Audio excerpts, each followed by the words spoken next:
All right, what's up, everybody? It's your boy Skip back here in the SIP. We got another guest with us today, part of our Real Men, Real Relationships segment. We got my good bro, Dr. EJ Edney, man. We know Dr. Edney.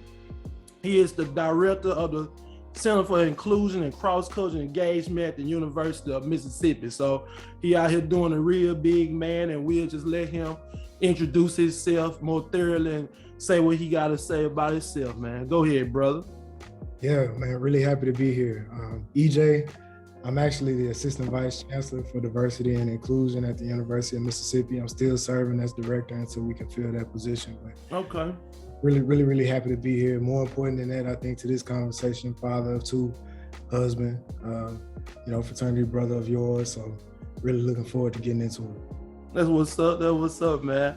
Man, it's been, I was telling EJ before we went live, man, it's been a long time since I talked to that man. I remember that man first cross.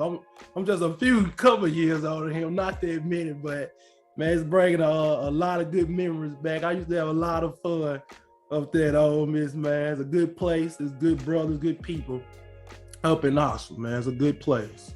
Yeah, lots of good memories, man. Yes, sir. Yes, sir.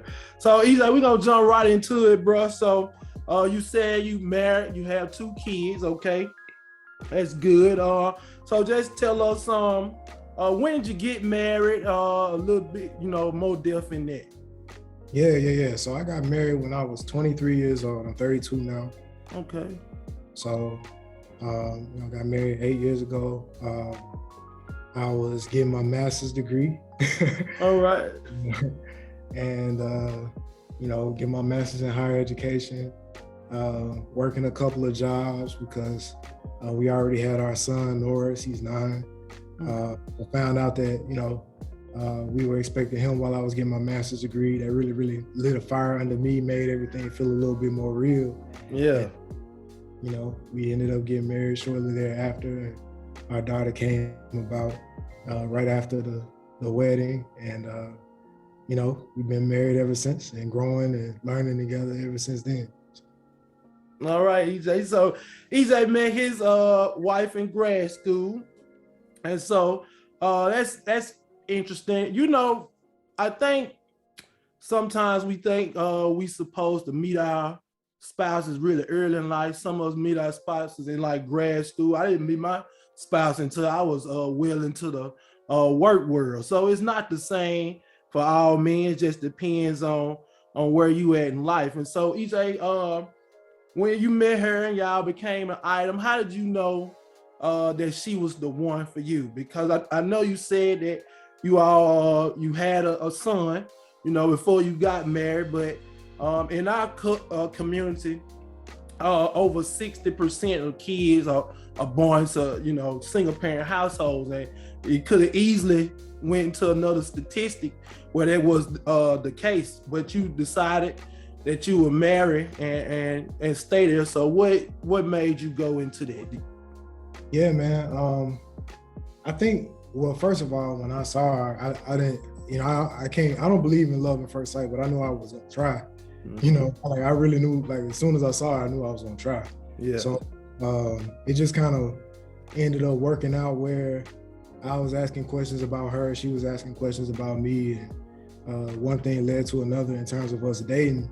And I think, it's also a function of who I am and the stuff that I had done up until that point. I was like, wait for what? It just didn't, I was just always a little bit more kind of looking at the long term, kind of more permanent type situations anyway. So, just kind of the right person at the right time with the right mindset, and it ended up working out for us. So that's as soon as I saw her, I knew if I had the opportunity, I was going to try to do right, and it ended up working out that way. I think that's a lot of us, man. We might not necessarily be just, I gotta be focused on having a wife right then, but it's like when you meet her, you kind of know immediately. With Brittany, man, I just kind of knew. You just knew you had to step a different kind of way. It was just something about her that sparked that, that different cycle in your mind. So I definitely understand where you're coming from. You also said, EJ, that you said you always kind of look for the long term. You wasn't a short term person like that. You always look ahead. And so how did your family background help shape that, or did it help shape those views at all? Yeah, man, that's really, kind of real complicated in my background. Okay.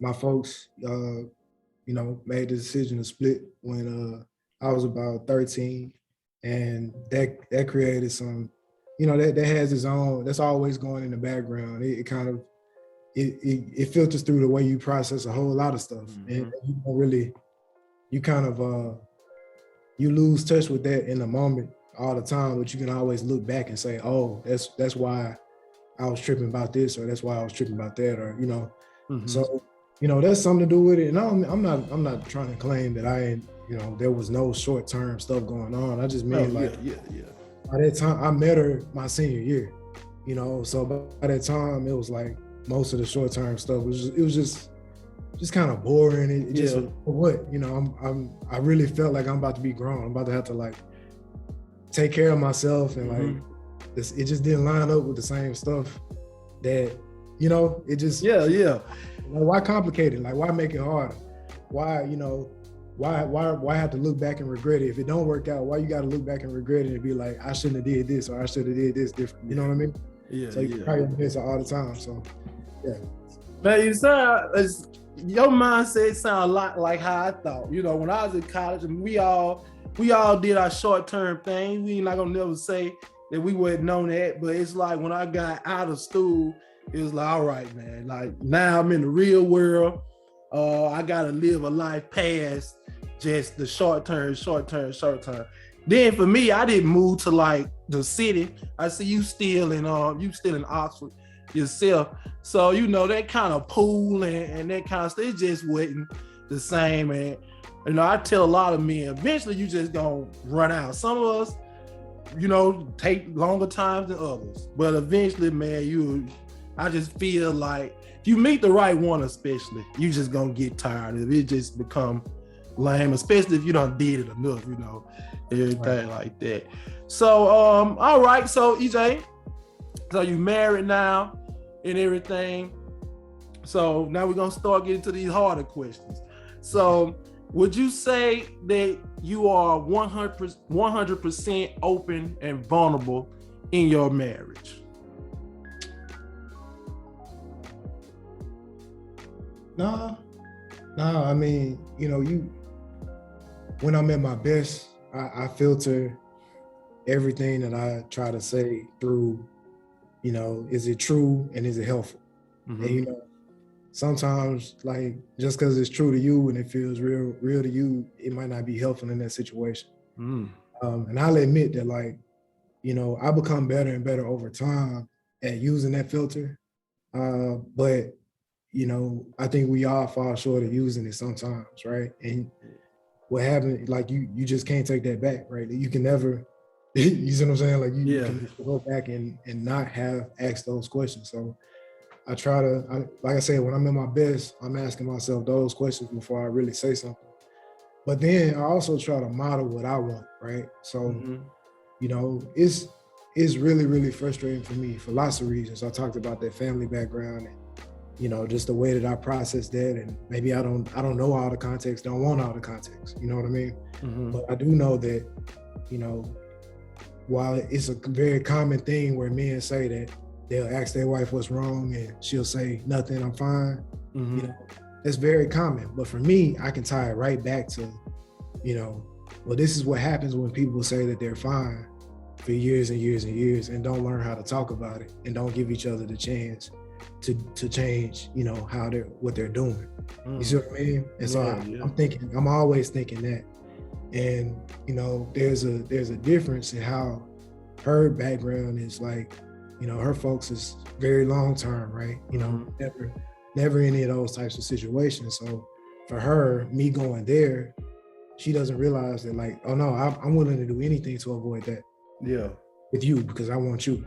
But with her, it's like, why you thinking about that? You know, why you already there? Like, are you that disappointed with me right now? I'm like, no, I don't want it to build up over time. You know, I want a chance to be able to change whatever I'm doing that, you know, pushes you in or whatever. You see what I mean? So because I don't like that response, you know, nothing, I try to be very forward if it's something on my mind or if it's something going on, so that, you know, so that she can see, like, it's, you know, it's safe when I tell you, so you can tell me, right?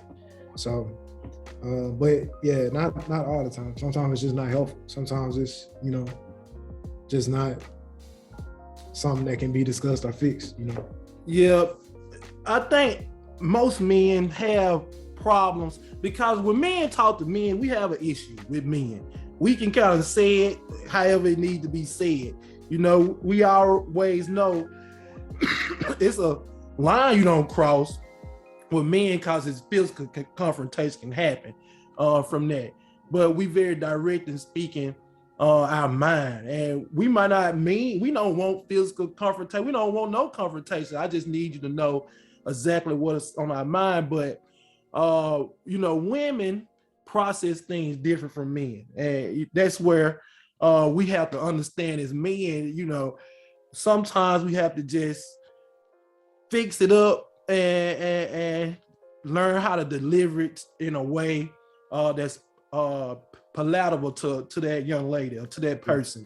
But at the same time, where we also struggle as men with Jesus Christ, do I always gotta fix everything up? Why I can't just say and be free in what I'm saying? I think that's where women sometimes, you know, they can kind of be a little more lenient and open about where we coming from with our feelings. Cause, you know, I always say, you know, we have passion.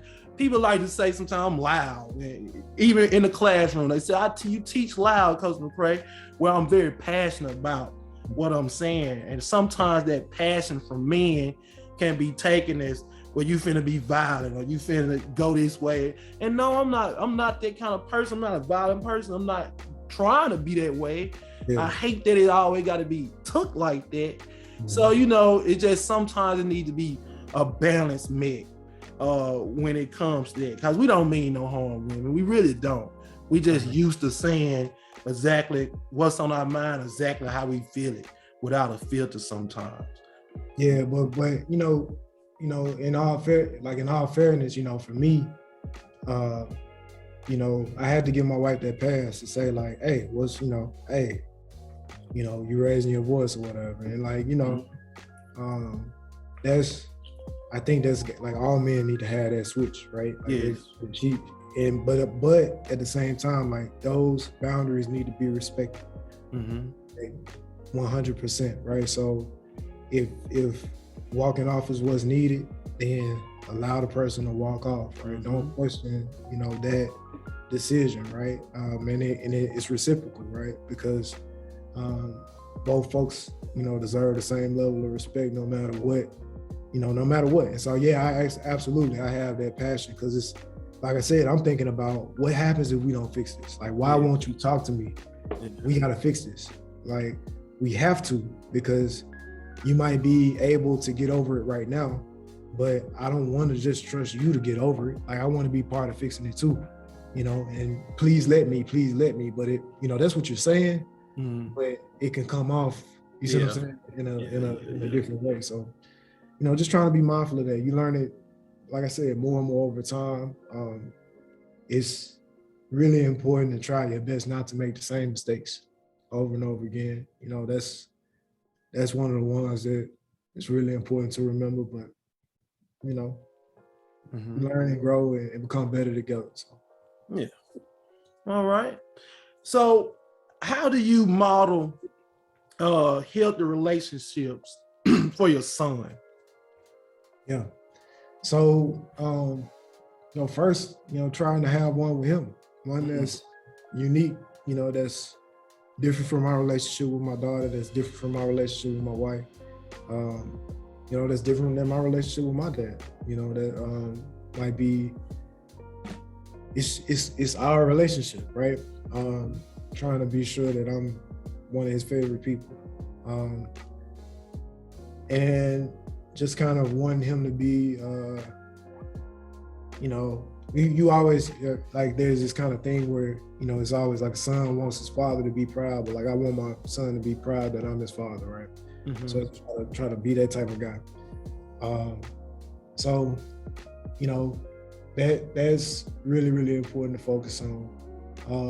And then, trying to prioritize my family above all else, right? Trying to be sure that my daughter gets to see what it's like to improve from mistakes over time, right? I think the best people are the people that are cognizant that they fall short, willing to accept that as part of life, and willing to do something different whenever they realize how that's impacting their relationships with other people. So letting her see that in evidence. So for both of my kids, when I take it too far, when I get something wrong, or when I move too quick to a judgment or something like that, I'm apologizing right there and trying to be sure that they see that in my actions moving forward. Trying to like some of the stuff that they like, and so yeah, that's how, man, you working on yours, working on like staying dedicated to yours in front of them and prioritizing them, and then having your own individual relationship with them. I think all those things are important. You said that you like to prioritize your family.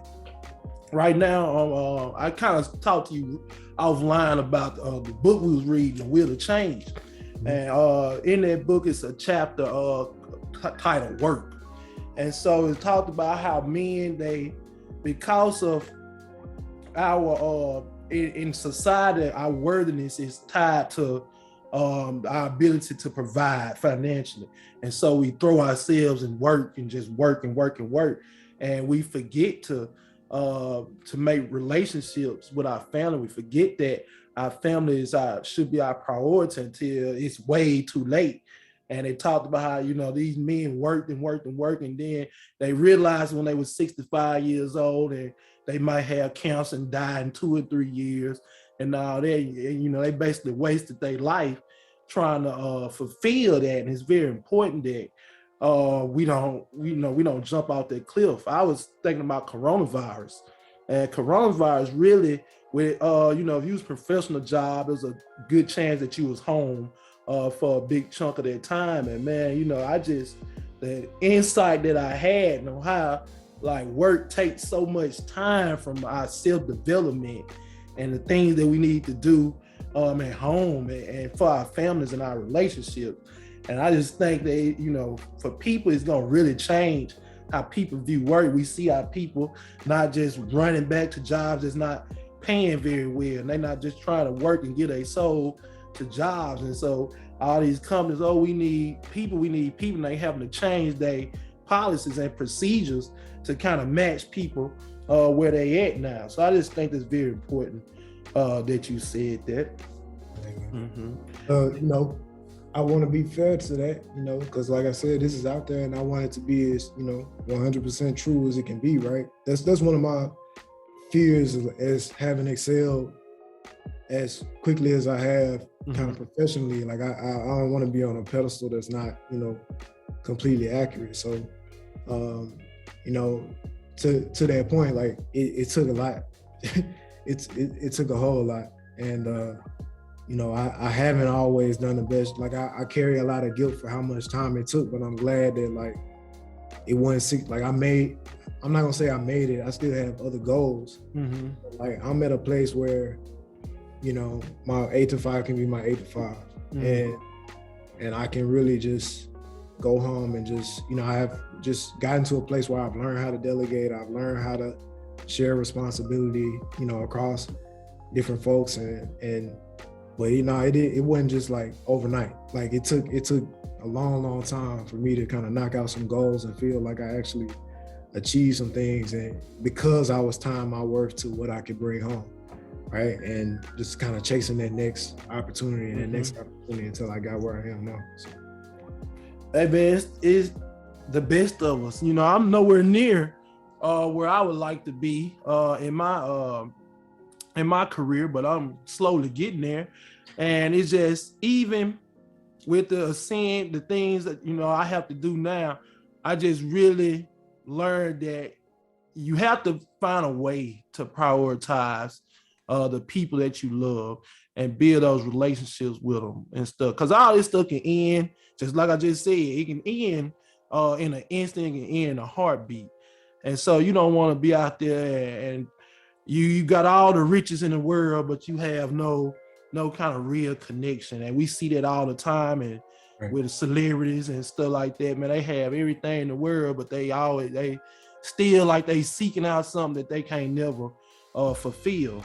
And so I just don't want to be like that. And I just want more our men to realize that you more than just dollar bills and what you can bring home like that. You no good if you work yourself to death. You no good to nobody then. Right. So we just have to realize that.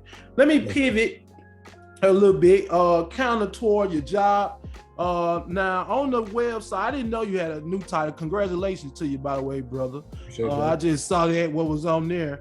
And so speaking to that, it said that your work focuses on mentoring and its capacity and affect issues of equity and access for marginalized student groups. So what I want to piggyback off that is in college, in what you see every day with young men, how do you help? How can you or your the work that you focus on, your group, how can they help our young men seek out the necessity of healthy relationships amongst their peers and amongst women?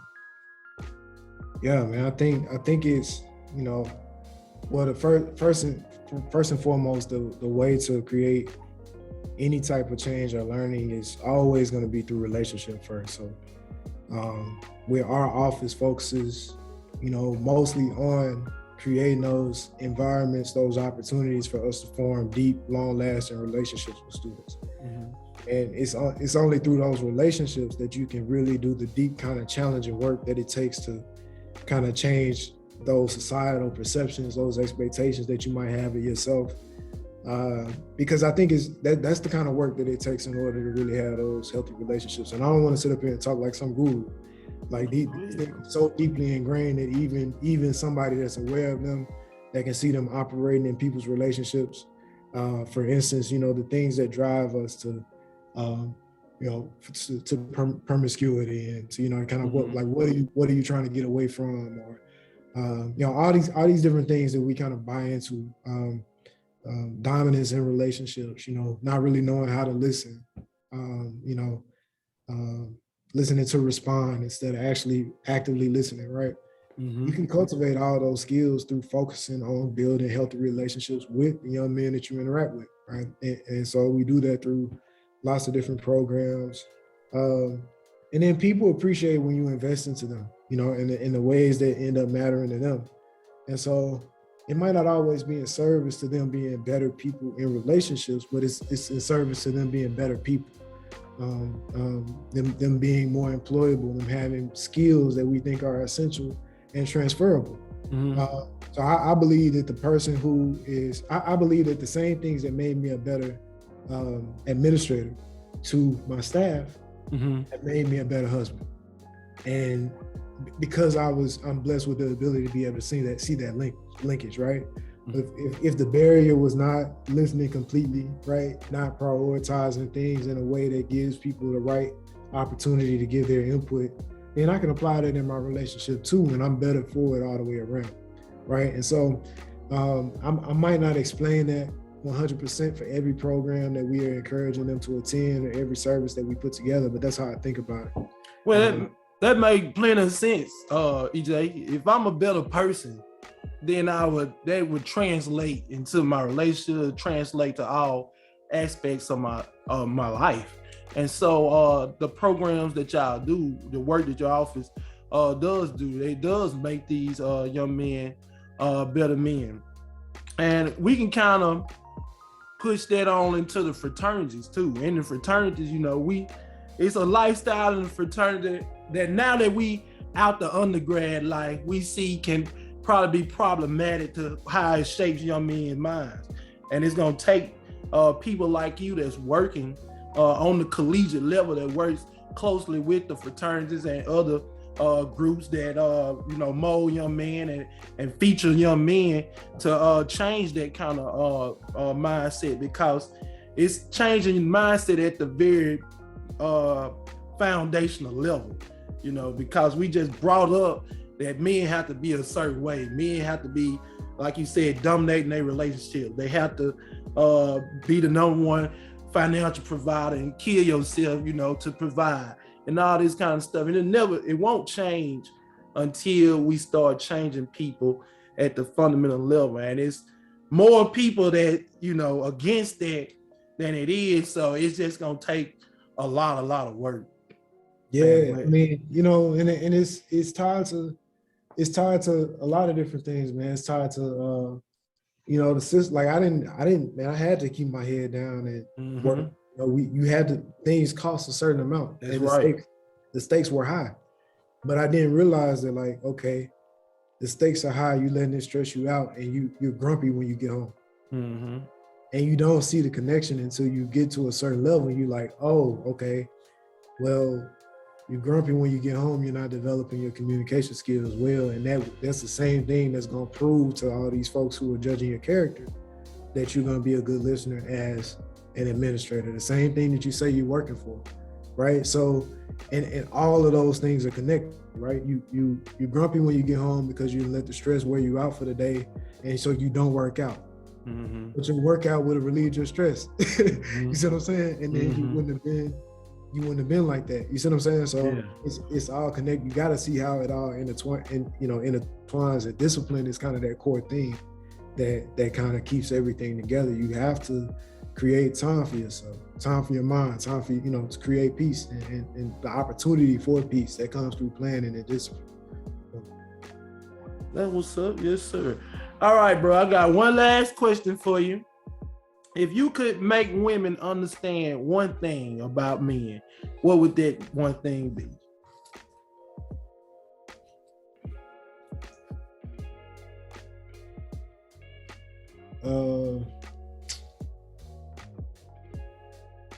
Like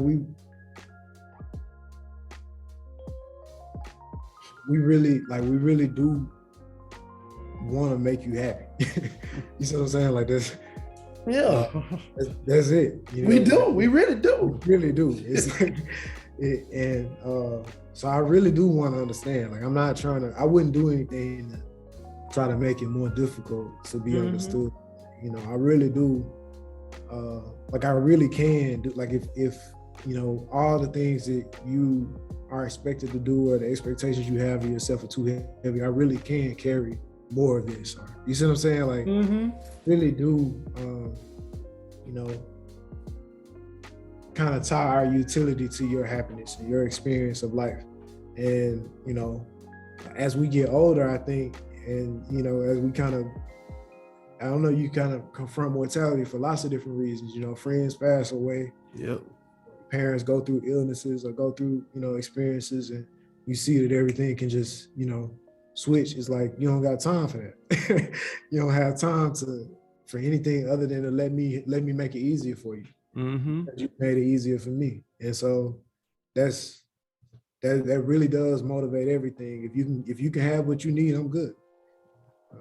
That's real words, man. We really do. Sometimes I think they don't realize that, but deep down, I mean, we really just want to make our wives happy, man. The women that we in relationships happy. And like you said earlier about grumpiness coming home from work and all that's tied to is because frustrations, because I'm not making you happy as I want to make you happy and stuff like that.